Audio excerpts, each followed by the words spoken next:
Hey, hello everyone. We are back and we are continuing Girl Boss's now second week as a baby vampire. So we're gonna have to rest and okay, it is now tomorrow night and story elements again.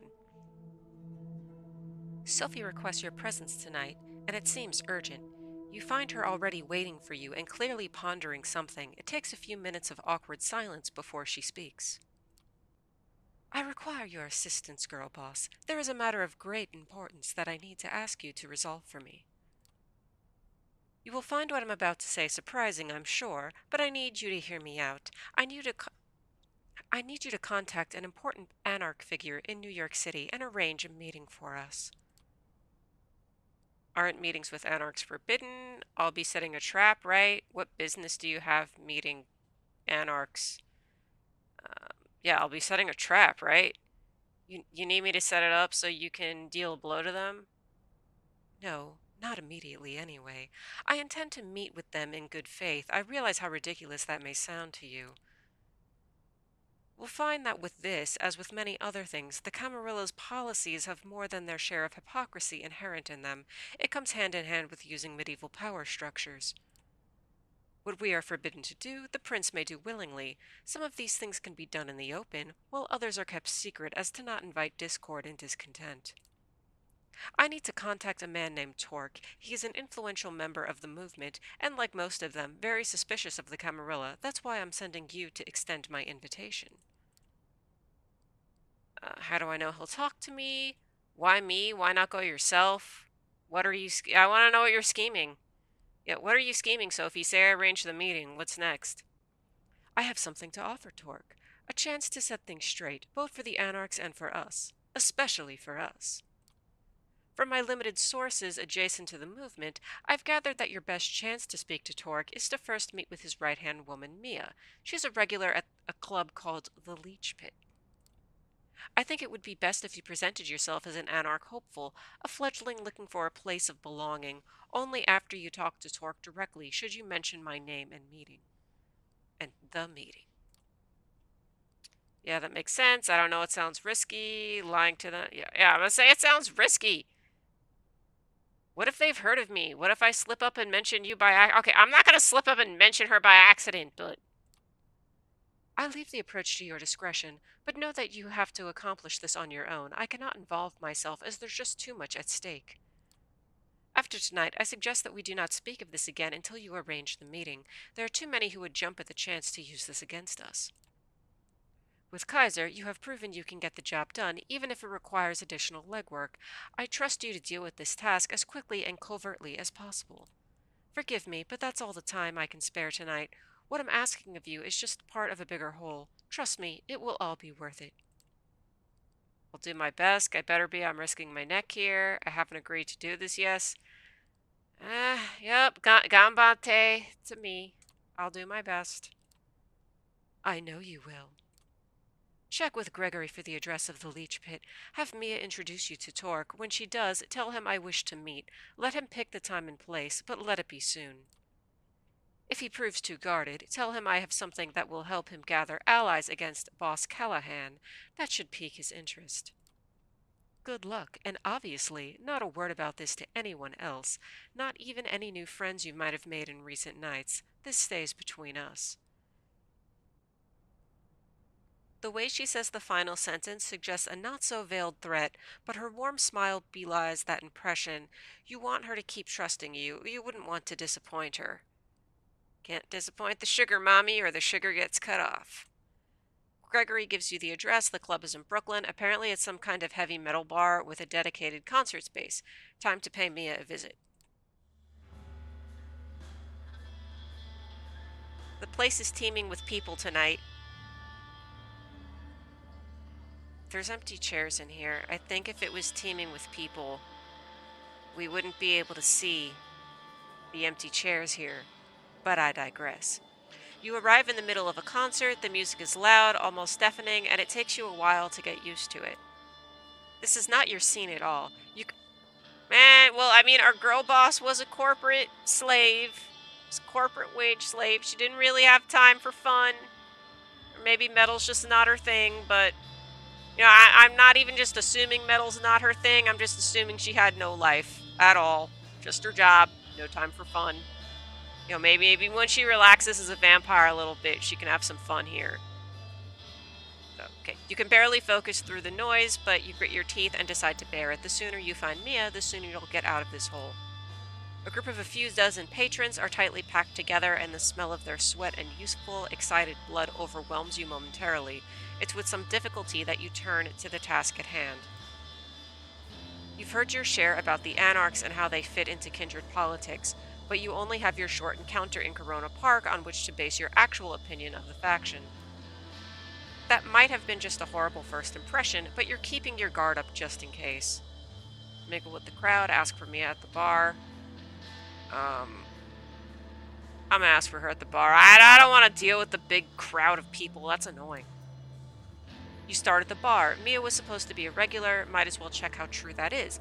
The bartender turns to you after she pours a line of drinks for a group of rowdy patrons. What can I get you?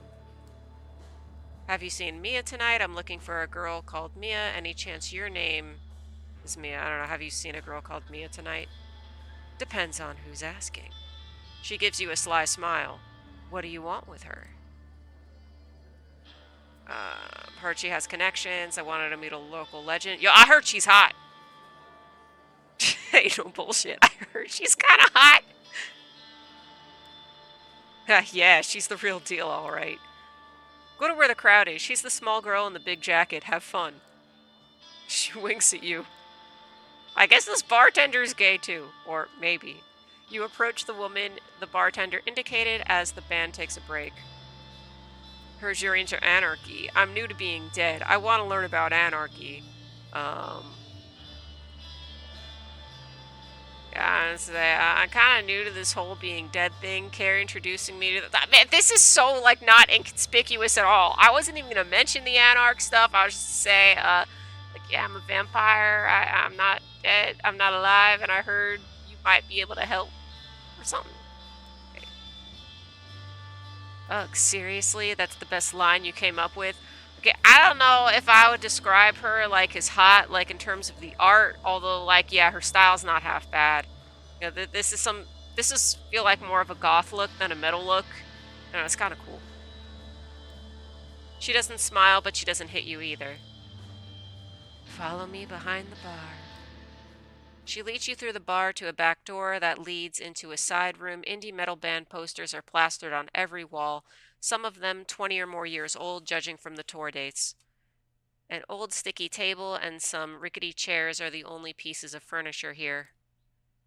Sit down. Sure, I think I'm comfortable. Why don't you sit down? Yeah, sure, why not? I'm not trying to start a problem. You take a seat as the woman leans against one of the walls.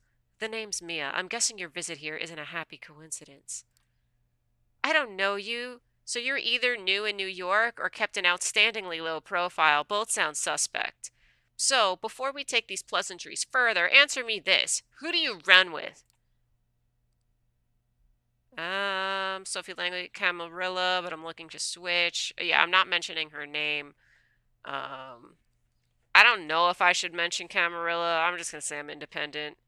I'm independent, I don't bow to anyone. Isn't that adorable? Listen, fledgling, you don't get to be this fresh in the game and not pick a side. Those Second Inquisition fucks are all too happy to pick on delusional kids like you. So are the camps. They offer you rewards aplenty for your servitude, but never actually deliver. Fortunately for you, there's another option. But before I get to that, let's get one thing out of the way. She leans in. If this is some clever ploy to oust me from my domain, or if you're just here to spy on me and the movement, I'll make sure that you don't enjoy on death much longer. Got it? You can tell it's a purely rhetorical question. Right, here's the pitch. The Camarilla likes to think they're the vanilla option, what with the Prince bitch Panhard pretending that they were always in charge, but New York has never been a fully cammy city. They might have won the city in '99, but cams have had their asses handed to them many times over the years, and the movement has been here at least as long as they have. Hell, I moved to New York City before World War II, and that was a good while after I saw the Camarilla for what they are, a way to keep us all subservient and in line. Oh man, before World War II. So if you weren't a vampire then, maybe you're like as old as my grandparents would have been. Maybe. Maybe not. So this is I'm seeing her as a goth grandpa, not grandpa, grandma. Even though they said this is like a metal club and stuff, I feel like her look is more goth or more punk than metal. I don't know. But anyway, okay. The ivory tower will tell you they're the only safeguard for the traditions, and that's kind of a problem. There's only one tradition we in the movement feel should be respected: the masquerade, obviously. Everything else, ask the prince, and she'll tell you it's the logical continuation of the masquerade, but really it's just a way to keep the elders powerful and in control. She grimaces. But here's the thing: for all the talk of us bloodsucker, I was going to say bootlickers, bloodsuckers being solitary creatures, we need a community to keep up the masquerade. Community, yes, but authority, not so much. We need a council of peers to keep the assholes and power drunk fledglings in check, but not a feudal prince to tell you where to feed or who to hunt down or when they step on her toes. She takes a brief break from her ignorant rant. So you anarchs don't have a ruler. Sounds too good to be true. Structure, yeah, structure is good. It brings order. So you don't have a ruler? A ruler? No, but leaders? Sure. Most fellow boss Callahan's lead. Most, but not you. So I should talk to Callihan. Is Callihan like an anarch prince? Um, I don't even remember the name of the guy that Sophie wanted me to see. I remember like Callahan's name coming up, but like, was that the guy she wanted to see, or was that a guy she wanted to like mess with? Okay, I don't know. Most, but not you. You make it sound like it's most, but not you. Yeah, not me. If you're concerned about being well received in this city, you might need to go through Callahan. But if you're serious about the anarch cause itself, he's not your guy. Callihan eats up fledglings like you and shits out self-preservation. His position as Baron is mighty shaky now, not least due to the fact that he's backstabbed more than his share of allies. So he's doing what any other old fart in a position of power would do. He's doubling down. Negotiations are out, intimidation is in. Tightening ranks as a precaution against the Second Inquisition. She surprises you by hacking and spitting on the ground in disgust. If you've spent some time with the Cams, that should sound very familiar to you. He's no better than Panhard and her cronies at this point. No, you need to contact Torque. Oh, that was the guy she wanted us to see. And wouldn't you know it, it's your lucky night because I'm the lick to do it through. Okay, why Torque? How is Torque different? Why can't I just meet him? Yeah, I'll ask how he's different. Then maybe she'll let me meet him. How is he different from Callahan? Motherfucker, you're really asking for it. Her anger flares up again. I'll pretend that was just a naive question and not a half-assed jab. No, it literally was a naive question. Just don't take everything so personally. Torque is a leader, a local baron who's overseeing a small domain, but doing a very good job of it. Callahan knows this, so he's giving him shit. Torque is taking it like a champ. He's smart like that. For one of us rebels, he's got the patience of a saint. Makes you think back to how things used to be way back when, if the stories are to be believed. Anyway, you want to meet him? I'm going to require a show of goodwill first. Yeah, what do you have in mind? She flashes you a mischievous half smile. I appreciate your readiness, but I don't have the details just now. Ask for me at the bar when you're able. I'll leave something for you, and we'll take it from there. Now come on, I gotta go. She walks you out of the bar and you go your separate ways. Seems like there's nothing more to do than return here later and see if Mia really can help you contact Torque. Okay, so that was my first half of the night. My second half of the night, now I gotta continue or start a new story. Kind of interested in finding out who was stalking us days ago or a week ago. Someone is following you around. Has been for a few nights, maybe longer. That can't be a good thing. The only question is what to do about it. Provoke the stalker to appear. Tell Sophie you have a problem. You know what? Sophie's not really that helpful with stuff. I'm gonna provoke him. You venture out to the street with the goal of letting your stalker know you're aware of being followed. It's time to stop this ridiculous charade. It's raining outside, and as you step onto the street in front of your haven, you wonder whether that'll help you. Will you be able to see the footprints of your stalker in puddles on the ground? Not sure where to start, you slip a few bills to a homeless man and chat up the guy who runs the local bodega. Both of them talk your ear off about strange characters hanging around, but none of their stories seem right to you.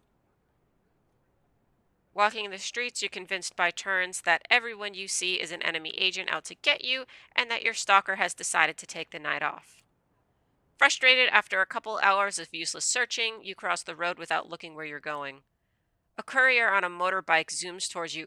I hate those. I hate those, like those scooters and those electric bikes that they just have around for people to rent. Okay, I'm gonna go off on like a little.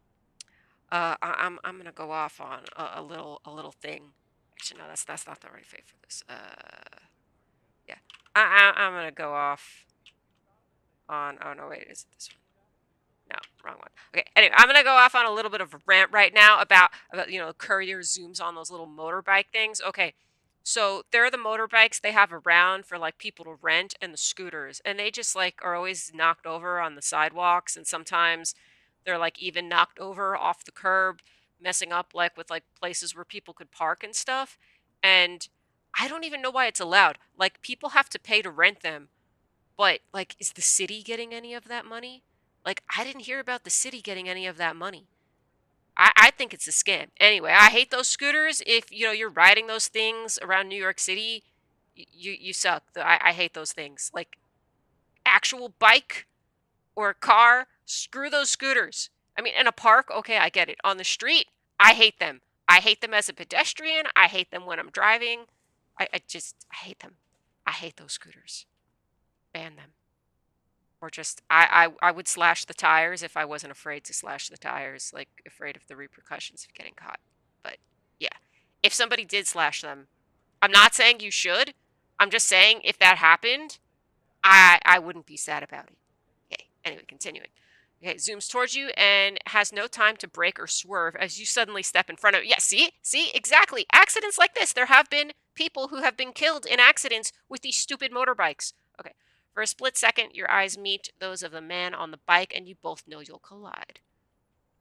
You'll get hurt. Something hits you, pushing you forward. You tumble, flying to the sidewalk as the courier zooms past. And I'm guaranteeing you this dude didn't stop. Yeah, he just zooms past. He hits you and zooms past. He doesn't stop to see if you're okay. Dude just keeps going. Just keeps going. Illegal. Okay, I mean, yeah, he didn't actually, kill you because you're a vampire, but, like, asshole. Okay, you feel a weight on your back, catch a glimpse of something, a person, female, you think, and then she disappears. You could spend a couple more hours trying to find the woman who's been stalking you, but in your shriveled, undead heart, you know it to be futile. She's gone. So the stalker just helped me out. All right, okay, so time to rest and then do something else tomorrow night. Okay, so we're back trying to get a meeting with Torque. You arrive at the leech pit, finding it less rowdy than last time. The bar is still packed, but the dance floor is empty tonight. Instead, the old crackling speakers are playing music that would probably sound like noise even on high-end hardware. Mia is nowhere to be seen, but you do remember she requested you ask for her at the bar. You know the face behind the bar. The woman doesn't seem to recognize you, though. You imagine you were just another patron in a sea of strangers the other night. What can I get you? Is Mia? Yeah, I'll ask if Mia's around. No, she's not in tonight. She looks you up and down, and a spark of recollection shines in her eye. Oh yeah, that's right. She takes a well-worn book from behind the counter, some kind of YA vampire novel, and flips through it. She produces a piece of paper from between the book's pages and passes it to you. She told me you'd be interested in reading this. You find a relatively quiet corner and take a look at the note. T wants to meet you. I'll arrange it, but you need to prove you're trustworthy. Look around the leech pit for a guy named Bruce, buff dude, tattoo sleeve on his right arm. I'm 90% sure he's somebody's retainer sent here to spy on us by the cam. Get me the name of his master and write it on this card, then return it to the bar. Let's see what a retainer is. Oh, okay, a human who serves a vampire. Okay. Okay, so I guess that's different than the other word they had, I think thrall, or was it a thrall or a ghoul was... Okay, they gave these to us in order, yeah. Okay, so a ghoul can be a human or a vampire. A retainer is like only a human and they didn't say they're like under any magic or something. Okay, it doesn't take you long to locate this Bruce guy. He sits alone in a corner, 2 beer glasses already empty on his table. You take a moment to consider your approach. Get him drunk and talkative. Ask for his master's name up front. Feeding opportunity, bar patron, presence, strike up a... Yeah, I'm going to start talking to the guy. The man immediately notices you but doesn't move from his spot. The other seats are empty. When you focus the blood to boost your attractiveness, it's not just Bruce who notices. He's into you. So are other people, doing double takes as they pass your table. Hey, you. Have I seen you here before? But this guy... Okay, he looks like the type of guy who'd be serving a vampire, and like, okay, he kind of has long hair. Okay, I'm not going to compare this guy to Peter Steele, but like, he is kind of buff and has like the long hair, and Peter Steele would totally be into having a vampire queen, so like, I'm just going to say this tracks. This tracks.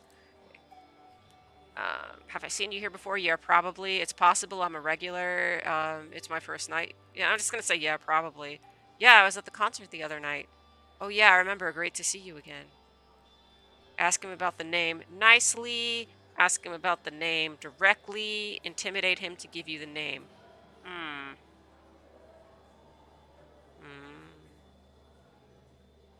I don't know, let's just be direct. I know you serve a certain individual. I need that individual's name. What, Sam? He catches himself, realizes what you're doing. His eyes dart over your shoulder. You thought you had him cornered, but he suddenly leaps over the table in one smooth move and dashes through the sparse crowd. You catch up to him outside. He's bolting all right. Chase after him to stop, give chase. Yeah, no, stop! Yeah, it's fun doing that. Simple command obeyed to the letter. You approach him and drag him into a nearby alleyway. He snaps out of your previous command, but now there are only a few meters between the two of you. Fortitude beat the name out of him. Intimidate him with violence. I'm not going to use all my vampire powers as much as I think it would be fun to beat this guy up and tell him his cover's blown. I was told who you are. You better come clean. Your master's name, that's all I need. Hey, bullshit. Besides, she'd kill me if I told you. And I quite like being alive. Intimidate him with violence. Here's the deal. You tell me your master's name and you save yourself a world of hurt. Unless you want to exit this alley on a stretcher, you'd better... Whack. Bruce doesn't wait for you to finish talking. He jumps at you, kicking and punching with dizzying speed. It takes you by surprise, and he puts you on the defensive. Just as you're about to retaliate, he breaks away, jumps the fence at the end of the alley, and is gone into parts of the city unknown. It's not that unknown. He's not that far. Okay. Time to leave something for Mia. You borrow a pen from the bar and flip Mia's note to the other side. Sam, and you know it's a she. That still leaves a lot of options. You could pull a name out of your ass and let Mia figure it out. Samira, put Samantha, leave Mia all the info you have.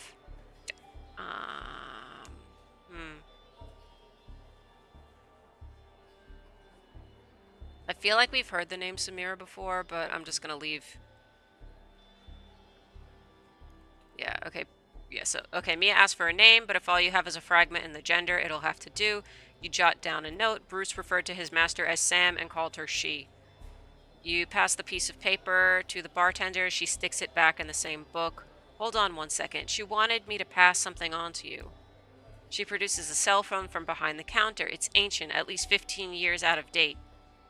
Okay, so this was 2019. So 15 years before 2019. Is that like 2004? Oh, so it's probably a nice flip phone. Maybe it's a Nokia.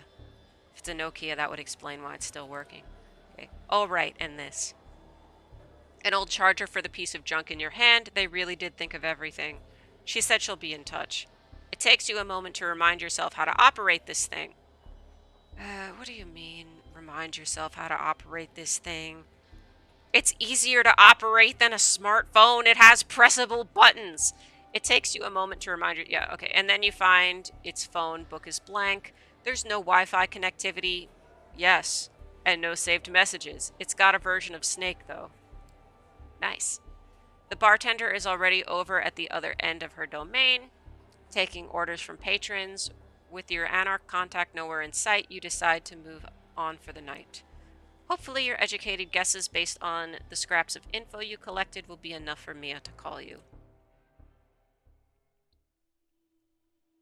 Okay, so that was our first half of the night. Our second half of the night, okay, we could continue stalker journey. Um, I don't know about meeting the new guy just yet. I don't know about dealing, it's just, we gotta deal with the crazy lady. There's, okay, another reporter. Yeah, let's find out what's going on with the stalker. You're in your haven when the intercom rings. Answering cautiously, you hear an older male voice. Hello, I'm calling because a friend asked me to come by and offer you my services. Who's this friend? Yes. Better not talk about that on the intercom. Secrets are secrets. The man sounds strangely excited, breathing hard. Is this a sex thing? I need something to go on. You may have the wrong address. Yeah, no, you may have the wrong address. Let's see. No, wait. I know you're one of them. Please, it's all right. I don't mind. You can drink with me if you understand what I mean. A man you've never seen before is paying a visit to an apartment not many people know of, offering for you to feed from him. Um, yeah, let's continue this face to face, but yeah, it's a wonderful idea. Silence, a minute passes, and you hear a knock on the door to your haven. You cautiously open the door. A stranger looks at you sheepishly. He's in his 30s, dressed in a clean business suit. He looks moderately successful, someone you could meet at an investment bank. Sorry, I didn't want to intrude, so that's why I called from downstairs. Please leave. Come in. Forget all this and go. Yeah, sure, come in. I don't know. I was hungry anyway. Let's see what the deal is with this. The man looks comically satisfied as you usher him into your haven. He barely waits for you to close the door before he loosens the collar of his shirt, closes his eyes, and bares his neck in quivering expectation. You look at the man, taken aback by such forwardness. Figuring that you didn't invite the man here for a chat, you lean closer, take him by the shoulders, and sink your fangs into him. This is not an unpleasant way to feed. You reflect as the blood flows into your mouth. The food comes to your door of its own volition. This is the vampire Uber Eats. This is vampire DoorDash, just the crazy people who want to be fed from. Okay. The man moans as you drink from him, lost in the ecstasy of the kiss. It feels a little unseemly, but it would be churlish to begrudge him his pleasures. Taking care not to drink too much, you let go of the man after licking his wounds closed. Suddenly, you're startled by a surprising sight. A woman, not very old, strangely dressed, is looking at you intently, only an arm's length away. Before you can react, the mysterious woman opens your front door and vanishes from sight, leaving you to wonder whether you really saw her at all. As you stare, confused, the man you drank from slips out of your haven and into the hallway, staggering a little from the effects of the kiss. You close your door, wondering what that was all about. At least you got to feed, if nothing else. They didn't even, like, put the fangs there for that as a feeding opportunity, so that was a little bit... Anyway, we gotta rest now.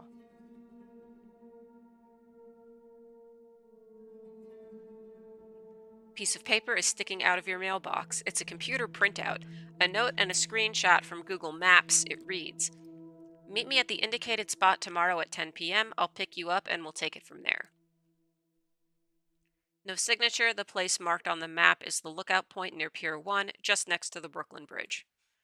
You check the phone that Mia passed to you. No new messages, no missed calls. It's all a bit fishy, but there's only one way to find out who addressed this to you. Looks like tomorrow evening has been planned out for you. You go downstairs as soon as you wake up. One more glance at the phone, but no news from Mia.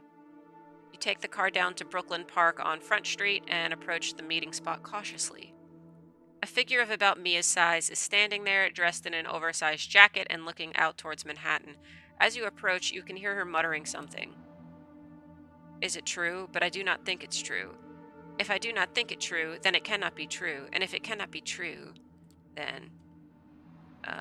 is that you, Mia? Are you the one who left the note? I'm supposed to meet somebody here. Yeah. Yeah, meeting somebody tonight. I don't suppose that would be you. The woman turns around. It's not Mia. Whoever it is, you have never seen her before. She looks perfectly plain and unmemorable. Why, yes, it's me. We are meeting now. You are meeting me. I'm meeting you. Such a joyous occasion. Are you like a cult member? This lady seems like she could be in a cult. You turn around. 3 men, all of them burly and threatening, approach you. One of them takes the lead.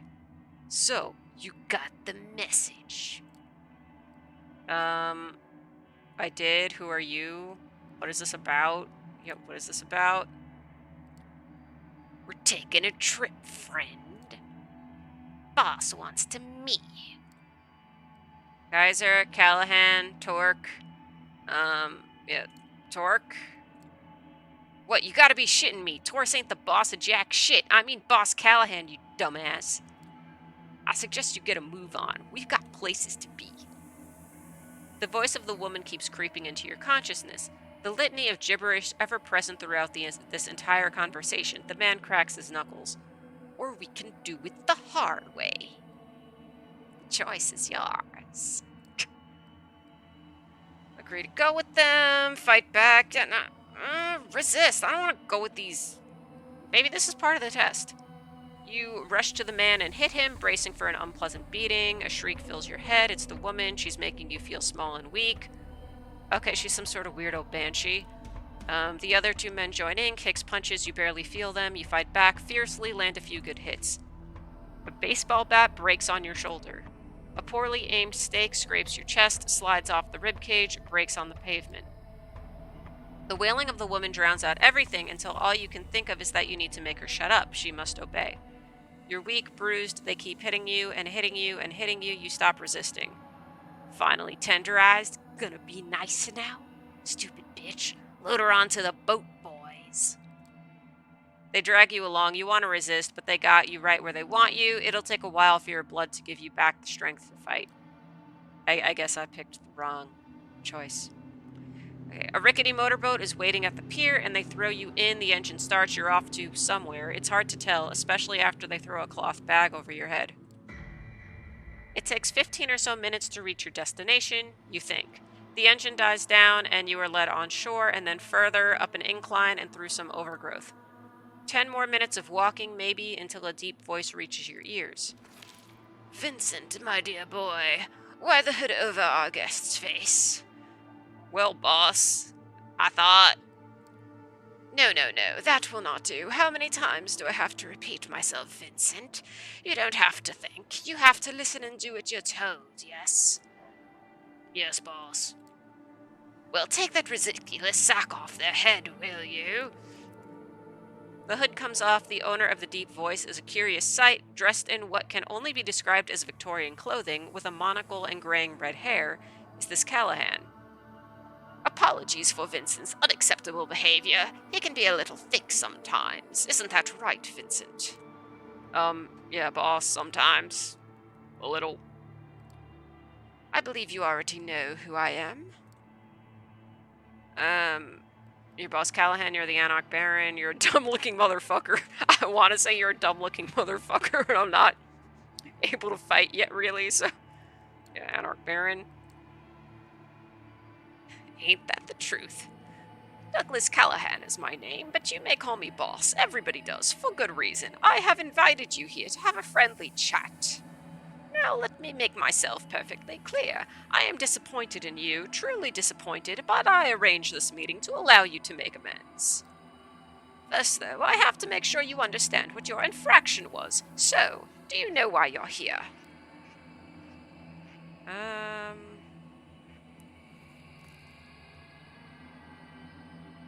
Feel like you're dying to tell me, because I work for Sophie. I'm not dropping her name because I wanted to meet with Torque. Yeah, I can't help but feel like you're dying to tell me. Don't get smart with me. He takes your face in hand while Vince holds you in a tight grip. He squeezes hard and looks you deep in the eyes. Talk is the reason you're here. Or that little angry strumpet of his, I'm told. Yes, Mia. Oh, how I'd love to get my hands on her gaunt neck and wring it until it breaks. Oh, it was that dude that, like, we tried to ask questions about. Right. But see, I'm a statesman, and that's not the prudent thing to do. No, indeed. The prudent thing to do is tolerate both her and that blasted ebony-skinned mentor of hers. If you ask me, it all went downhill when you women folk got voting rights. Made you believe you were on the same level as us men. What a ridiculous notion that was. Finish with your disgusting rant. Please just let me go. You take that back. Take back that shit earlier. Are you finished with your rant? Your incel rant, bro? Oh, fledgling, you have no idea who you're messing with.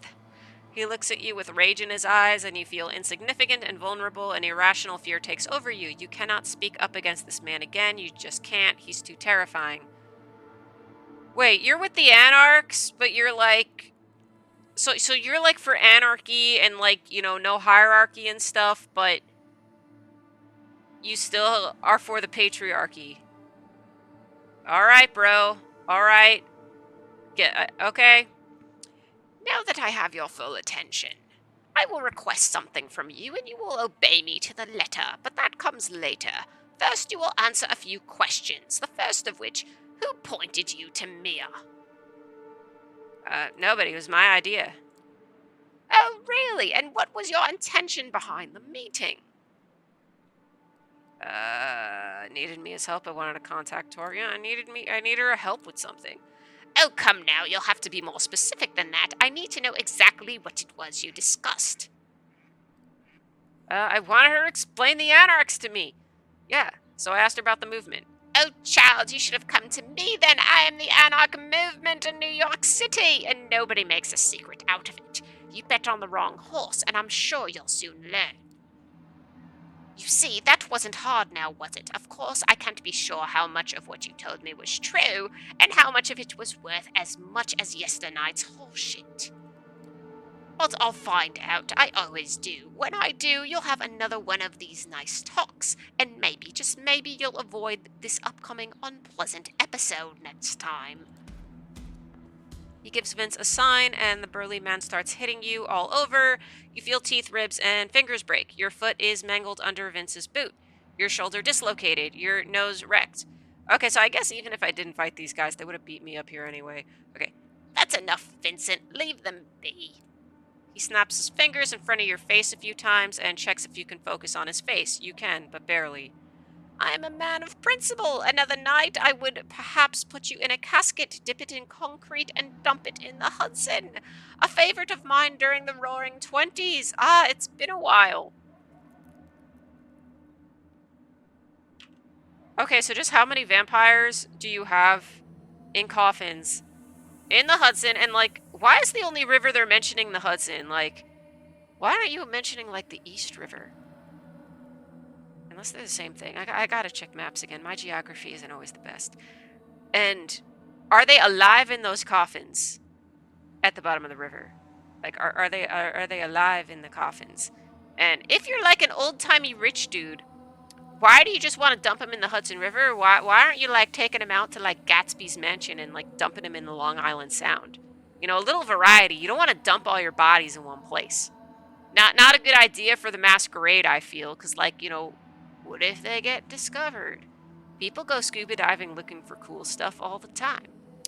And what was the other thing about that? Oh, yeah. Dio reference! Dio Brando reference. I mean, he was fine in the coffin. I mean, he came out eventually. Okay. But like I mentioned before, I am nothing but prudent, and so the interest of this city's kindred must come before my own needs and wants. I will therefore let you continue your existence. Okay, thank you, asshole, then, I guess. Here's what I require in return for this boon. You are forbidden to meet Talk. I will keep an eye on you, on him. If you want a place with the anarchs, you go through me and only me. Got it? You have to understand, what I made my associates do to you tonight was just business.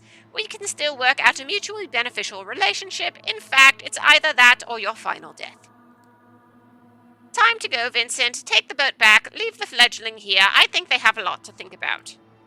Sure thing, boss. Pleasure making your acquaintance. Callihan walks away, as do Vince and his band of thugs. You lie on the ground for a while longer, feeling the blood slowly putting your body back together, your hunger growing. You can hear the beast calling for sustenance, for safety, for revenge, a distant but pronounced third desire. It's not until you mend yourself enough to appear more as a mugging victim than an impossibly mangled walking cadaver that you hail a passing taxi and head back to your haven. So where'd they take you if you're in a place and then you just... Where'd they take her? Because they're just like, oh, you hail a taxi and take it home. And also she has money on her? She has money on her? Okay, let's get back to this. The whole way there, you are tempted by the beast. Your driver is a 30-something with a strong Slavic accent and an unpronounceable name on his ID. Keeps asking if he should drive you to the hospital. You keep declining, all the while thinking that if you only asked him to pull over for 5 minutes, you could feast on his warm blood to the beast's content, drink him whole, nobody would know. Nobody but his wife and kids, if he has them. Nobody but his boss and co-workers. Nobody but you as you look in the mirror tomorrow. Keeping your hunger at bay was never before as difficult as it is tonight. The driver stops at your apartment building. There is nobody around. You can do it. Do it now. Now. No, I'm going to resist. You pay the driver and walk out fast. Leave the car behind. Don't look back. Look back. Walk back. Feed. No, through the door. Up the stairs. Key in the lock. Open the apartment. Walk in. Lock yourself in. The familiar four walls of your haven are a blessing. The beast inside you keeps nagging, but you keep it at bay tonight. Not a small feat, given your state. You are still weak. You are still not quite mended. You need to rest. Tomorrow you will have to feed again. Tomorrow you will have to consider your next move. Callihan is not the kind of man who quits, but tonight you rest. That was a lot. Okay, that was a lot. I think we will pause for here, and we will continue this next time. Okay. Thank you for watching, everyone. Please like and subscribe and comment and all of those things.